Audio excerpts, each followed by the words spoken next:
mentioned about democratic government, but our observation is a bit different. Means the dictator come, they establish an institution like NCHD, Higher Education Commission, and the democratic governments they are winding up. Means how do you analyze that? Is it contradictory that you are? See, the Higher Education Commission was never wound up. These two now the problem is that after the 18th Amendment, once you and the 18th Amendment is something that the people of Pakistan wanted. Otherwise, it would not be unanimous. The people of Pakistan wanted more rights for the provinces, and this decision is something that the people were looking up to for many years, because the place where the structure of government which people relate to closely and intimately is the province, because the center is far away. If a child is in Chitral, or if you want to build a school in Chitral, you don't want to come all the way to Islamabad and talk to the bureaucracy there. You'd rather go to Peshawar and talk to the bureaucracy there, or the elected government there. So it was very important that the line departments, the implementation systems were all devolved to the provinces. That is now what has happened. Now obviously this is a very big and a radical change, and I think it's important that we have to look through now. There have been a lot of institutions that have been set up at the federal level, and they now need to be devolved intelligently to the provinces with causing least pain. Now HEC is something that was again a federal subject, but under the 18th Amendment, part of it, not all of it, but part of it had to be devolved. But I think now the Implementation Commission and the CCI has decided that they will keep it at the center for some level. But HEC was never going to be devolved. As far as NCHD is concerned, the federal government has would continue to work in the federal areas, but the operations at the provincial level, the provinces must take them, or the federal government has to enable the provinces or motivate the provinces to take them, because that is where, because the teachers that the NCHD is working through and the children that the NCHD is working for are in provinces. So now this is, I don't know about the winding up, but what is at debate is that the federal government has devolved an organization, but the provinces are showing their reluctance to take it. So the matter is in a way deadlock, and this is obviously when you are making such a large structural change as the 18th Amendment, there will be a lot of issues that would need to be settled. And I, as chairperson, I am of course very concerned about the fate of the employees of NCHD.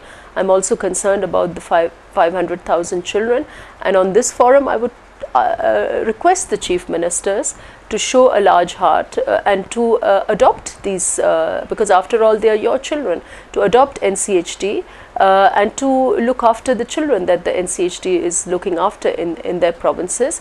The costs should be, I know that the provinces are concerned about the costs, but I think the objective has to take precedence over the cost.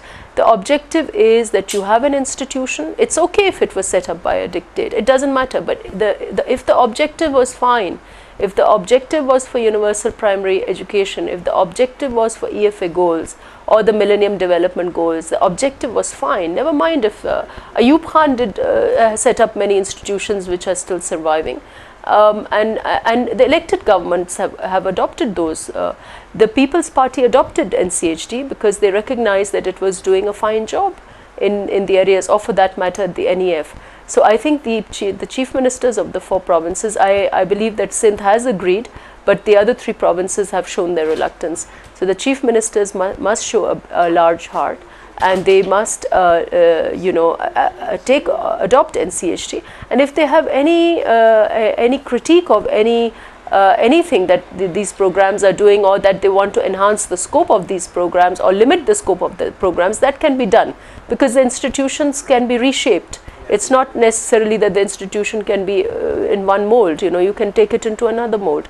So the chief ministers must take up this, and in case this is not happening, then I hope that the CCI would, is the right forum where the problem of NCHD must be discussed and resolved.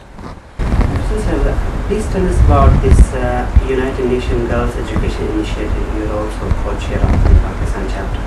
What it's doing, and then what are the plans? See, anything that, any initiative, however large or small, that is trying to work towards girls' education or equal access to education and has a rights-based agenda, is something that is a cause worth fighting for, and a cause worth leading also.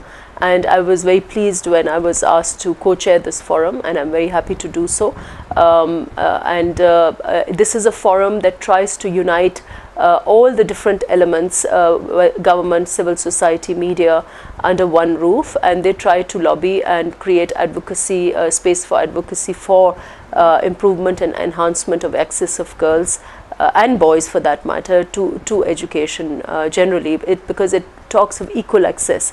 It's a rights-based agenda, and a rights-based agenda is something that any public representative would you know, work with.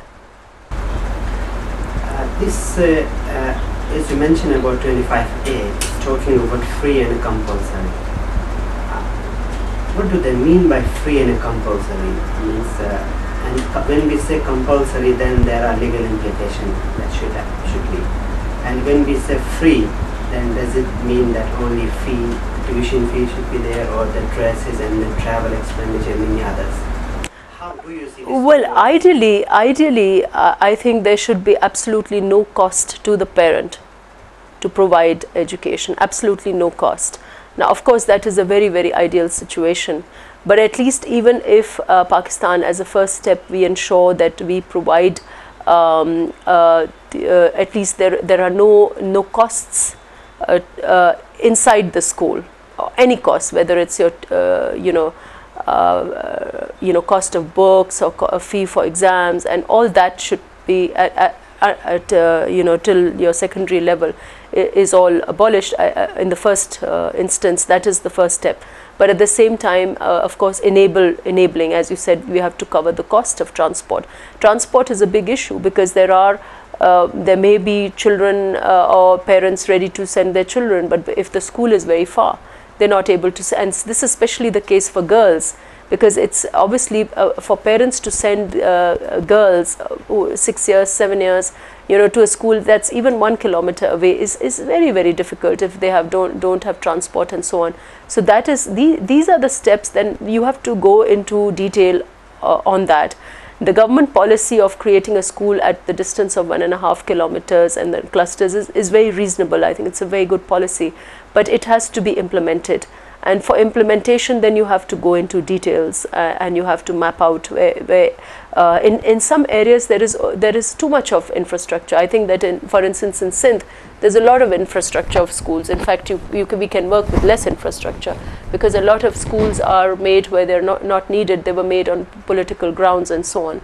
So you may have to even rationalize your infrastructure of access to schools.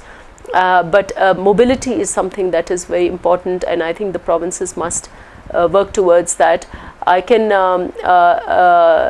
talk about my friend and my colleague Dr. Azra Pechuho, and I think you must interview her for this, because she's done a very, very important, made an important initiative. She has adopted a school, and the main and in that school, that school probably had, initially they had some elite children. It was a mixed school, maybe 200 to 300 enrollment, and now she by providing transportation to an entire catchment area, she is ensuring universal education of a small area by providing transportation and free education. So I think this is the combination of what your question was, that it is possible, but we have to go into details, and I'm thinking of replicating that model in my district by adopting 1 or 2 of the government schools and then providing access bus access. I'm also trying to encourage citizens of my area through citizen community boards to invest in projects where they provide buses for their girls' schools. So a lot of citizens are coming up and they're saying, we will manage the bus and you just provide us or give us assistance for the one-time cost, the capital cost of the bus.